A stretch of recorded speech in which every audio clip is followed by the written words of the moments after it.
À chacun d'entre vous. Alors, il faut que je vous explique, c'est qu'il y a toujours un petit temps de décalage entre le moment où je commence effectivement à parler et le moment où je vois que je suis présent parmi vous. C'est pour ça que les 30 premières secondes sont toujours un entre-deux. Nous lisons ce Shabbat une double paracha. Alors, pourquoi une double paracha du reste? Parce que nous ne sommes pas dans une année embolismique, c'est-à-dire que nous sommes sur une année de 12 mois et non pas de 13 mois. Donc, le temps est plus court et les parachutes ont été prévus pour pouvoir être lus sur 13 mois quand l'année est embolismique. Et à ce moment-là, quand nous sommes sur une année de 12 mois, ce qui est la majorité des cas, eh bien, il nous faut pouvoir lire deux parachutes ensemble. C'est le cas de nombreuses parachutes et c'est le cas pour Tazria qui est associé à Metzora. Nous sommes dans le livre du Lévitique et nous sommes vraiment dans le cœur même de la notion de pureté et d'impureté qui peut faire tout à fait écho à ce que nous connaissons depuis un an, mais l'on aurait tort de penser que ce soit un écho à tout cela. Alors j'aimerais vous le présenter sous deux angles. Et en m'attachant et à la Parashat Tazria et à la fois Metzora, en vous posant une petite colle, quel est le rapport entre une femme qui vient d'accoucher et un homme qui a de la calvitie? Et ça va être à peu près la même chose finalement. C'est ça qui va nous intéresser. C'est que la Parashat Tazria commence de cette façon-là. Elle commence en nous disant que lorsqu'une femme euh, concevra Tazria, Veyalda, et enfantera un enfant, eh bien, il y aura 7 jours où elle sera considérée comme étant impure. Le 8e jour, alors là, c'est lorsqu'elle enfante un garçon, et le 8e jour, il y a une petite trêve pour lui permettre d'assister à la circoncision de son enfant, et puis c'est reparti sous une autre forme d'impureté pendant 33 jours, c'est-à-dire en gros jusqu'au retour de couche. Pour une fille, c'est un petit peu plus long pour des raisons diverses et variées, mais ce qui nous intéresse ici, c'est cette notion d'impureté qui n'est pas, et c'est cela qu'il va falloir comprendre et dans Tazria et dans Metzora, n'est pas quelque chose que l'on ait à considérer comme étant péjoratif. Ce n'est pas le mal absolu. L'impureté est un temps qui doit être un temps de transition. Tout le but étant de recouvrer la pureté, de retourner vers la pureté. Et ce qui va être intéressant ici n'est pas tant, alors pas pour tous, mais ici pour la femme, la cause de l'impureté, c'est qu'elle est mère, et pour un homme, la cause de son impureté est d'une toute autre nature. Mais ce qui va être intéressant va être de comprendre les causes de l'impureté lorsqu'elles sont autres que celles de l'enfantement, et de comprendre surtout le processus qui permettra de recouvrer la pureté. Et c'est ainsi que dans cette paracha, écoutez, nous avons donc Tazria, cette impureté masculine, et puis nous avons un petit peu plus loin, toujours dans la paracha Tazria, la tsarat, c'est-à-dire cette forme de plaie, on va dire, que l'homme pourrait avoir, qui est assez commune et propre, je pense, à beaucoup, beaucoup d'hommes, en tout cas en envie ceux qui ne l'ont pas, qui est celle de la calvitie. Alors, il y a plusieurs formes de calvitie. On va voir qu'il y a la calvitie qui se trouve au centre, il y a la calvitie qui se trouve derrière, ça j'en connais moins, et puis il y a la calvitie qui se trouve devant, qui est aussi assez courante. Celle qui nous intéresse ici est celle qui est au centre, c'est-à-dire de loin la plus courante, et qui va être considérée ici comme une marque voulue par Dieu et qui plonge l'homme dans une certaine impureté. Quelle en est la cause?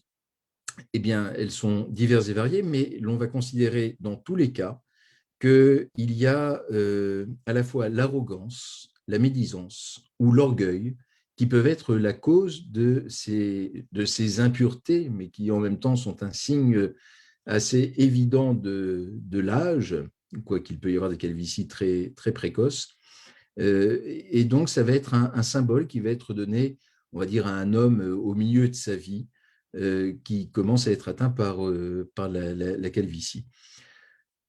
Est-ce une impureté? Je ne sais pas, mais en tout état de cause, ça va être un temps de réflexion. Comme pour la femme, le temps jusqu'au retour de couche va être un temps de réflexion, un temps de séparation d'abord. Il va falloir séparer l'individu du reste de la société, non pas l'isoler, ce n'est pas une mesure punitive, mais c'est une mesure introspective de réflexion. Et puisque la cause, en tout cas masculine, serait l'orgueil, l'arrogance ou la médisance, eh bien, il va falloir d'abord, à travers cette séparation, pouvoir réfléchir cet orgueil, cette arrogance ou cette médisance, et puis ensuite aller vers un processus d'humilité, certainement pas d'humiliation, mais d'humilité. Et puis lorsque l'on recouvre cette humilité, eh bien l'on recouvre de fait cette pureté et l'on peut réintégrer la société.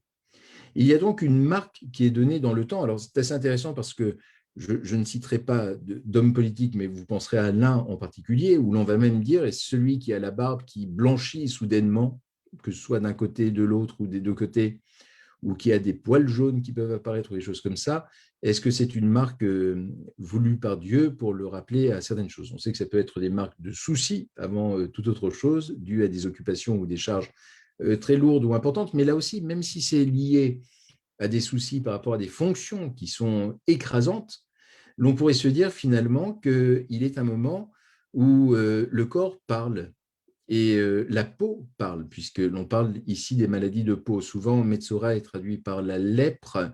C'est un petit peu incorrect parce que ce n'est pas exactement la lèpre, et c'est en cela qu'il peut y avoir un rapprochement qui est fait et qui pourrait être fait, et ce serait très hasardeux avec le Covid, parce que dans Metsora, il y a très clairement une sanction divine.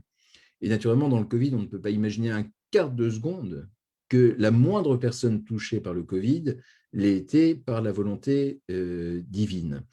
Ici, dans la Metsora, donc dans cette forme, on va dire, de lèpre ou d'affection de la peau, il y a une marque. Et souvent, nous en avons fait l'expérience chacun, euh, notre peau, notre teint, les boutons qui peuvent apparaître peuvent être le symbole de quelque chose de plus profond qui se trouve en nous, et il y a un moment où le corps exprime ce que notre âme ne saurait dire ou notre esprit ne saurait formuler.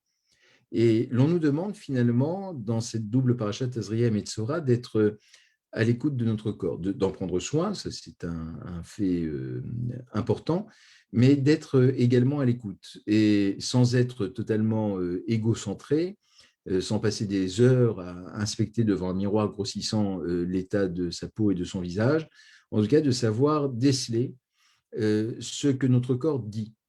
Et lorsque notre corps nous dit par des symptômes ou par des lésions, par des choses apparentes qui sont inhabituelles, quelque chose de particulier, eh bien comprendre que précisément, il y a peut-être quelque chose qui va au-delà de ce que nous pouvons voir et qu'il est temps de faire ce travail d'introspection, de rentrer en nous et encore une fois de nous isoler, de nous écarter, parce que la lèpre était, enfin est toujours, hautement contagieuse. On parlait ici, dans cette paracha, on parle notamment dans Mitsora, on parle de toutes les règles qui vont jusqu'aux vêtements, aux draps, tout ce que l'on a pu toucher, et ainsi de suite. Ça nous parle énormément parce que depuis un an, nous avons entendu parler des gestes barrières et nous savons très bien que nous pouvons contaminer telle ou telle chose, qu'il faut désinfecter en même temps les objets, que ce n'est pas que notre personne, mais les objets que nous pouvons toucher, que nous devons les mettre en quarantaine. On voit ça dans les synagogues où on met les livres de prière en quarantaine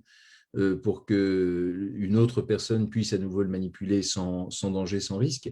On est dans cela finalement, dans Tazria et dans Metzora aussi. Et le risque de la Metzora, de la lèpre, mais si l'on fait l'analogie avec le Covid, ce serait cela, c'est que l'on ne pourrait plus avoir confiance les uns dans les autres. Alors, pour avoir confiance les uns dans les autres, eh bien, il faut que la personne qui est atteinte, aujourd'hui c'est le Covid, eh bien, s'isole. Vous voyez, il y a un temps où l'on s'isole lorsque quelqu'un est déclaré positif. En France, le temps d'isolement qui est demandé est de 10 jours. Bon, ce n'est pas exactement comme dans la Torah, mais c'est 10 jours. Mais un temps peut-être qui peut être aussi un temps de réflexion. Et nous avons hélas vécu des confinements successifs et nous savons très bien que le confinement est un moment qui est propre aussi à l'introspection, où l'on se retrouve, même si là je vous parle par Zoom, on se retrouve davantage face à soi-même que mélangés dans le reste de la société ou dans le cercle amical ou familial habituel. Et donc, il nous faut pouvoir comprendre les bienfaits de l'isolement, mais vraiment à tous les niveaux, de cette séparation qui est parfois absolument nécessaire parce que c'est un temps que nous devons mettre à profit pour pouvoir réintégrer ensuite le groupe et le réintégrer avec des sentiments qui sont des sentiments modifiés et qui sont des sentiments nobles et qui sont des sentiments bons. Donc finalement, vous voyez, dans cette crise que nous vivons et qui est difficile pour chacun d'entre nous et dont nous avons l'impression que nous commençons à voir un tout petit peu le bout du tunnel, eh bien, il faut se dire que même dans ces moments qui sont compliqués, voilà, depuis maintenant 2 heures, nous sommes sous le régime du couvre-feu, même dans ces moments qui sont compliqués, il faut essayer de puiser dans la Torah les choses positives. Et le bidoud, donc l'isolement, est non pas une sanction, n'est pas une punition, mais est une possibilité qui est donnée à l'homme et à la femme, de pouvoir, dans cette séparation et dans cet isolement, avoir une réflexion, une introspection sur soi-même pour pouvoir mieux revenir et mieux réintégrer le reste de la société après. Alors je me dis que si chacun d'entre nous mettons en œuvre ce principe, eh bien, lorsque nous serons totalement sortis de cette crise, nous y reviendrons avec des sentiments qui seront juste formidables et qui nous permettront d'avoir compris cet effort d'humilité qui nous est demandé. Souvenez-vous, il y a 1 an, la grande discussion qui agitait un petit peu tous les philosophes, les penseurs et ainsi de suite, c'est à quoi ressemblerait le monde d'après. On se pose moins la question maintenant, mais on se posait beaucoup la question au début, parce qu'on était convaincu finalement qu'il y aurait un avant et un après, et un après qui serait meilleur qu'avant. C'est-à-dire que ça allait changer la nature humaine. Et en cela, c'est totalement en accord avec ce que la Torah conçoit et ce que les sages en disent dans l'interprétation de Tazria Metzora. Dans cette notion précisément d'un moment qui est douloureux, qui est difficile. L'isolement est toujours un temps qui est difficile, une certaine privation de liberté en même temps, mais qui nous aide à nous rendre meilleurs et donc à rendre la société également meilleure. C'est tout ce que je souhaite à chacun d'entre nous. Je vous souhaite par avance, alors, Chag Ha'atzmaut Sameach, on en sort là maintenant, mais un bel anniversaire à l'État d'Israël. Shabbat Shalom, et je prendrai grand plaisir à vous retrouver demain à 17h30 ici ou à la synagogue pour l'office de Kabbalat Shabbat. Shabbat Shalom.